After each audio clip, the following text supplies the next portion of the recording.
Salve, camaradas! Tudo bem? O tema do vídeo de hoje é a sabatina de Pablo Marçal com Guilherme Boulos.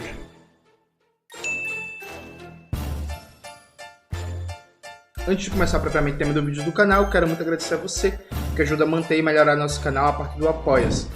Seu apoio é fundamental para a gente continuar o nosso trabalho. Se preferir o Pix, está aparecendo aqui como QR Code na tela do vídeo. Lembrando que a gente tem uma lista de transmissão no Zap com todo o conteúdo que a gente produz e recomenda. Entra lá e não perde nada, QR Code está aparecendo aqui na tela do vídeo, o link está na descrição do vídeo. Camaradas, hoje de manhã, na hora do almoço, aconteceu a sabatina de Pablo Marçal com Guilherme Boulos. O Ricardo Nunes foi convidado, mas resolveu não participar. E aqui eu ia gravar um vídeo sobre a história do Brasil, falando de Jango, Vargas e Dilma, só que esse vídeo vai ficar para amanhã, né? Vai ficar para amanhã, que eu quero gravar esse videozinho aqui rápido. Lembrando que hoje, às 8 horas da noite, a gente tem live com o Alfredo, que a gente vai debater neoliberalismo, desindustrialização no Brasil e indústria petroquímica. Bota aí na tela, Maxwell, a arte. Espero vocês hoje às 8 horas da noite. Vamos lá. 3 comentários rápidos sobre essa sabatina. Primeiro comentário. Vejam, o Marçal é um sujeito muito esperto. Ele é um canalha, ele é um bandido, ele é um estelionatário, ele é um mentiroso, ele é um fascista. Dito isto, ele é tudo isso e muito esperto. Ele abriu a fissura no campo da extrema-direita e está abertamente disputando a liderança desse campo. Veja, depois dessa sabatina de hoje, se eventualmente o Boulos virar, vai continuar por meses tendo debate dizendo o quanto a live do Marçal contribuiu para a virada do Boulos, e se o Boulos não virar, mas eventualmente terminar mais próximo do Ricardo Nunes do que mostra as pesquisas, vai ter vários debates falando o quanto a live com Pablo Marçal contribuiu para reduzir esta diferença. E se manter a expectativa de votos, o debate vai ser, mesmo com a live do Pablo Marçal não tinha o que fazer, ali já estava consolidado e por aí vai.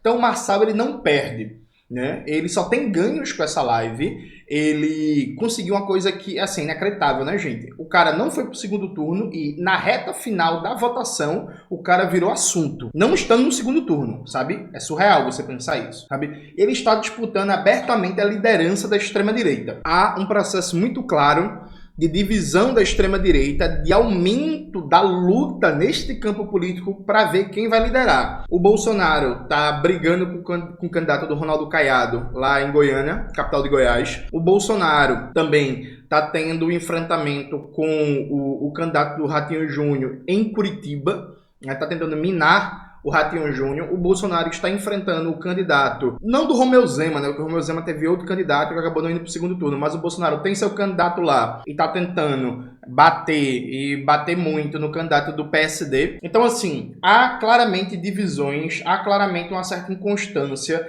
e tem uma tentativa de fuga para frente, né? Que é a tentativa do Bolsonaro não debater quem vai ser o candidato da extrema-direita de 2026, ele mentindo, dizendo que vai ser ele o candidato. E o Pablo Marçal está disputando essa liderança. Veja, isso é bom, a divisão da extrema-direita é bom pra gente? Depende, pode ser bom, mas não necessariamente.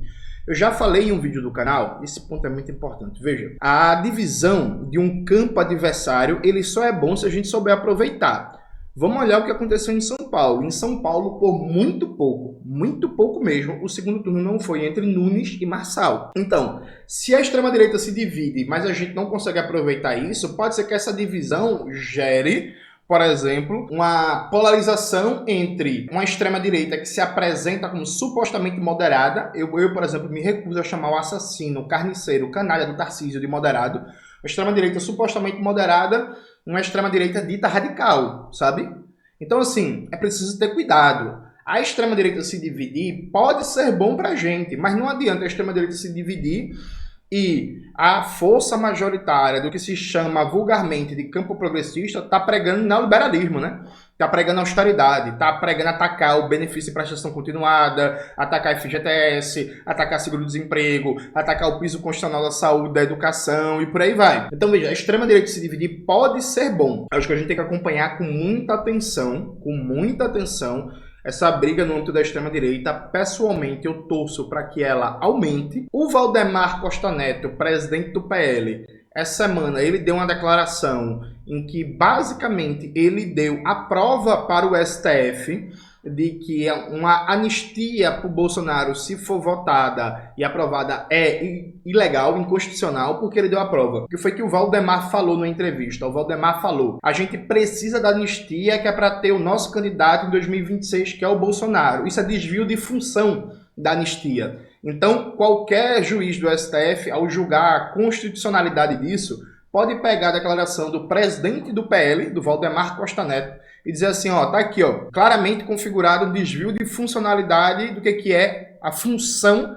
da anistia, né? E o Valdemar Costa Neto, ele é esperto, viu? Ele é esperto. Então, assim, ele deu essa declaração consciente. Ele sabe que dificilmente a anistia vai ser votada, e se for votada, ele já deu mais um elemento para torná-lo inconstitucional no STF, entende? Então, assim, tá tiro, porrada e bomba na extrema-direita, mas não necessariamente a gente vai aproveitar isso. Presta atenção. Depende de que política está sendo tocado no campo da esquerda com toda a sua diversidade, né? Isso por um lado. Por outro lado, veja, eu vi várias pessoas, gente, dizendo que o Guilherme Boulos não deveria aceitar, que o Guilherme Boulos está normalizando o candidato fascista.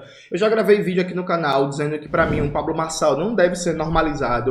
Para mim, o Pablo Marçal deve ser enfrentado, tem que ser preso. Dito isto, veja, eu não vou debater agora se o Guilherme Boulos foi certo ou errado de ir para a entrevista com o Marçal. Eu prometi para vocês, e eu vou cumprir, que ia gravar um vídeo debatendo a eleição em algumas capitais específicas, né? Em Porto Alegre, em São Paulo, em Fortaleza, no Rio, em Recife, em BH, em Belém, por aí vai. Eu decidi não gravar agora, porque assim, eu não vou medir as palavras, né? Eu não vou medir as palavras. Então, for gravar um vídeo é para falar tudo. Eu decidi esperar a votação do segundo turno, para depois não falarem que eu prejudiquei ninguém. Porque, por exemplo, quando eu for falar da candidatura da Maria do Rosário, por exemplo, eu vou ter que falar tudo. Por exemplo, essa questão da dívida do Rio Grande do Sul.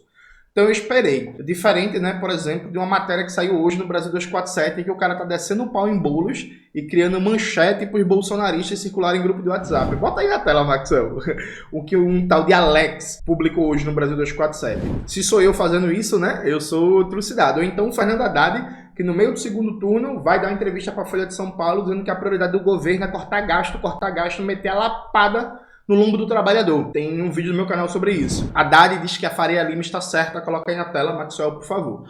Então não vou fazer esse debate se o Boulos está certo ou está errado. O problema para mim não é esse ato em específico. O problema para mim é a campanha como um todo, mas é isso. Não vou debater agora. Vamos esperar fechar as urnas, ter o resultado e aí a gente faz um debate com liberdade, sem ninguém dizer que prejudicou o candidato progressista e não sei o que, por aí vai. Qual é o X da questão para mim? Veja, a gente precisa ter cuidado para não confundir as coisas. Veja, para mim, é inegociável a fala que o Marçal não pode ser normalizado. O Marçal é um bandido perigoso fascista. Dito isto, é preciso perceber a diferença entre a nossa certeza e o que circula na percepção popular. E aí, dando um exemplo bem simples, veja. Se eu afirmo, vacinas são necessárias para combater doenças. Isso é verdade? É verdade. Eu estou certo? Eu estou certo. Eu estou com a razão? Eu estou com a razão.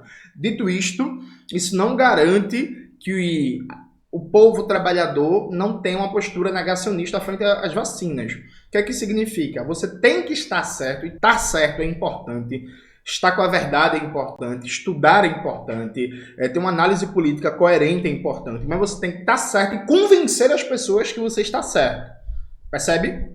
Não basta só estar certo. Estar certo é importante, gente. Mas você tem que convencer as pessoas que você está certo. Caso contrário, você fica num papel de profeta, né? Daquele que traz a boa nova e ninguém escuta. Você tem que estar certo e convencer as pessoas que você está certo. O Marçal deve ser normalizado? Não. Dito isto, mais de 1 milhão de pessoas votaram nesse imbecil.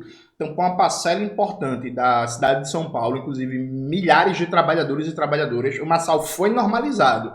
Então o debate não pode ser só o Marçal não pode ser normalizado. O debate tem que ser o Marçal não pode ser normalizado e como a gente faz para combater a influência do Marçal. Entendeu? Porque senão fica um debate meio, estamos certo, não dialoga com o Marçal, não fala com o Marçal, eu vou dizer, estamos juntos. Dito isto, e aí, o que é que a gente faz para combater a influência de um cara que teve mais de 1 milhão de votos, sabe?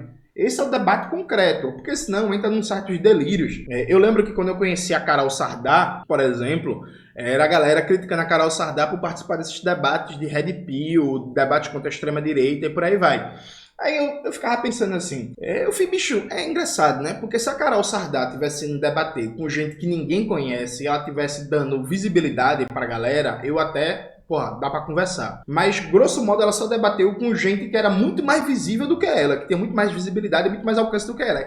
Então, o que é da visibilidade? O que é... Parece, na cabeça de algumas pessoas, uma coisa meio Harry Potter. Não fale o nome dele. Tá, beleza, não fala o nome, mas e se a pessoa tiver muito mais visibilidade, muito mais circulação, muito mais alcance de massa que a gente? Teve poucas pessoas que me criticaram por ter debatido com o Kim Kataguiri, que eu tava dando palco pra eles, que o MBL tava em baixa. Gente, assim, o Kim Kataguiri na última eleição teve mais de 200 mil votos para deputado federal, foi reeleito. O cara tem mais de 1 milhão de seguidores no Instagram, sabe? Quando a gente foi pro debate, eu tinha só 280 mil seguidores.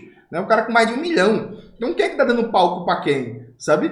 Então, eu acho que a gente precisa ter cuidado. Veja, eu concordo. Você chega pra mim e diz, Jones, Marçal deve ser normalizado. Eu vou dizer, não. É um perigo, é um bandido, é um fascista. Só que aí, isso pra mim não significa dizer que não normalizar o cara é fingir que ele não existe como se isso fosse resolver o problema. Aí vamos debater a tática. Vamos debater a tática para enfrentar o Pablo Marçal. Vamos debater a tática para enfrentar o campo da extrema-direita. A gente não pode cair na ilusão que não falar do cara vai fazer com que ele suma, né, gente? Pelo amor de Deus, sabe?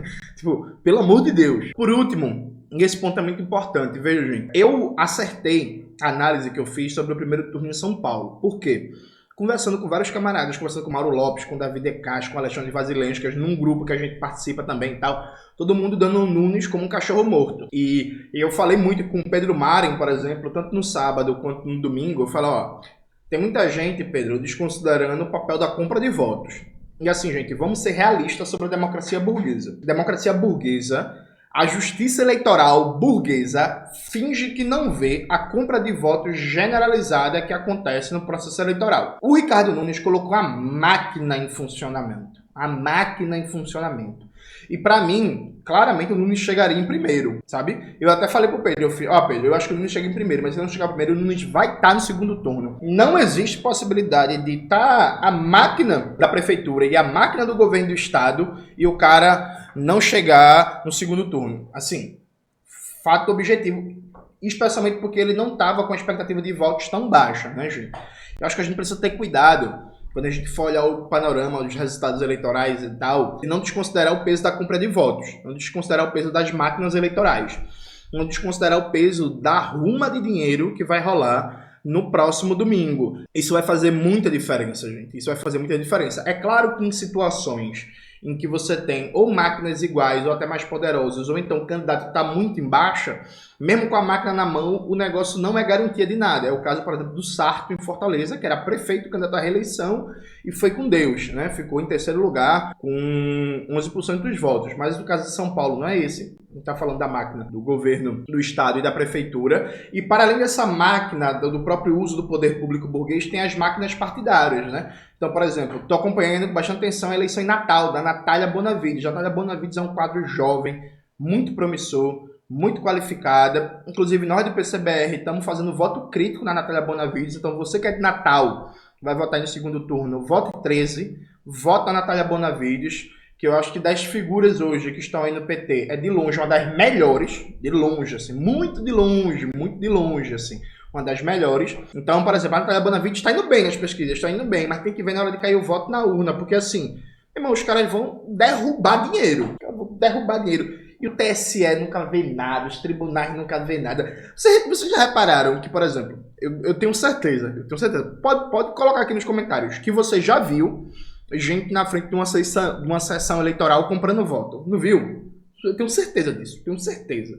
Se você tiver mais de 25 anos, já votou 2 ou 3 vezes, você já viu várias vezes. Vocês repararam que nunca sai reportagem no Fantástico, nunca sai reportagem de capa na Veja, nunca sai reportagem de capa na Folha de São Paulo, na Rede Globo, não sei o quê.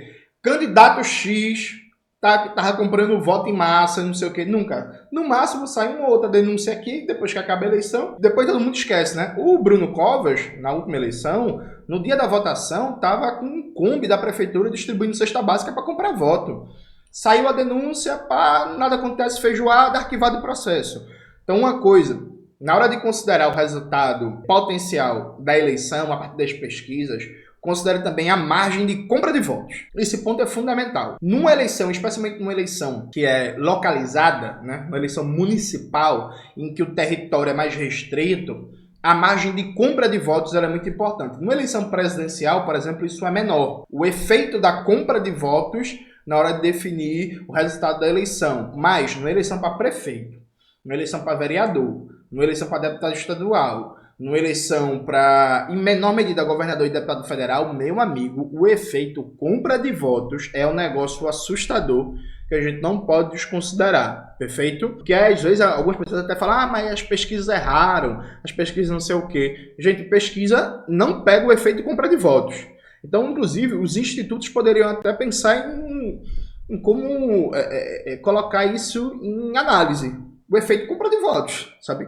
Porque isso é uma realidade do sistema eleitoral burguês e é uma realidade mais ainda com essas emendas parlamentares aí viradas na desgraça, em que em média de 30% a 40% das emendas parlamentares é roubo. É dinheiro para caixa 2, é dinheiro de trambicagem, de ladroagem, não sei o quê, para fazer caixa para a próxima eleição, percebe? Então, destaco esses 3 pontos para a gente pensar o que foi a sabatina, o significado dela e também pensar como é que vai ser o resultado eleitoral no domingo no Brasil inteiro. E aí a gente vai conversar na segunda bastante sobre isso, na segunda e no decorrer da semana. É isso, galera. Espero que vocês tenham gostado do vídeo hoje do canal. Não se esqueça de se inscrever no canal, ativar o sininho, curtir esse vídeo, compartilhar. E não esqueça que hoje, às 8 horas da noite, tem live no canal. Um beijo e até a próxima.